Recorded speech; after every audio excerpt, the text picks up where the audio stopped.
Well, in the last video, we worked with RadioButton and Radio Group. Okay.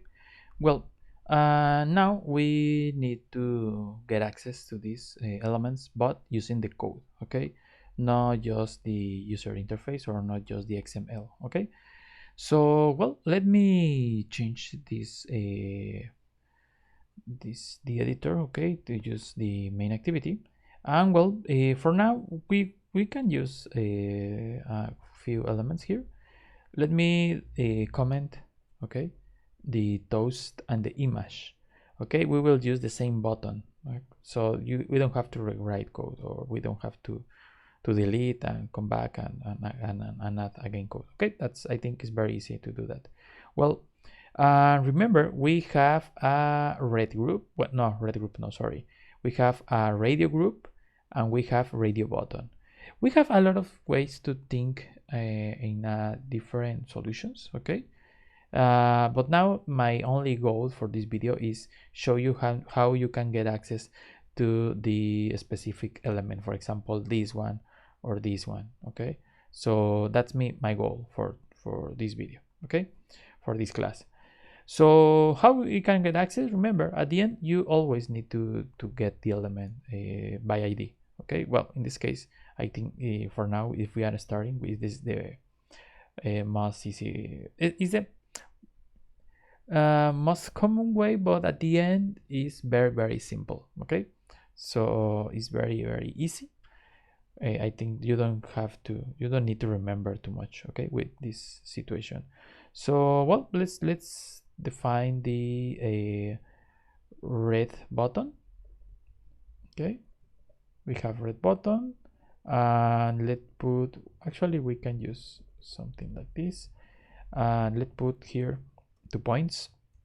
Let's use a radio button and find view by ID, RID, and red. Remember, I put colors to in each radio button: red, yellow, blue, blah blah. Okay, well, let's come back.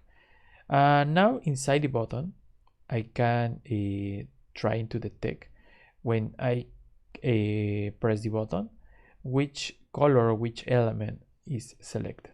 Okay, for this I need only to use an if, and I will ask a red button is checked. Actually, you see, it's very easy. This instruction is the quick answer. Okay, I don't need to do too much. Okay, let me put this one. I don't know why this but well, and in the first line I can write my instruction when I receive the answer, and we have a true value. Okay, so for example, we can change the text inside here, okay, or we can add a toast, whatever you want. Okay, in my case, I think we have access very easy to name text. Is same like red. Actually, I can add here red. Okay, and save. Let's execute this one. Okay, and let me show you if we are working. Okay, if I put yellow and I select change, you see everything is the same. Blue, okay, but if I select red, well, text view is changing. Change the value to red. Okay, so it's working. So it's very easy to know if the element is selected. Just go on is check. Is check is the instruction actually to validate if this element is checked. Okay. Well, actually, we can do in a different ways. You need to start. Hey, you are using an if, but I can use a different instruction. Yeah, sure. Okay, you can do it.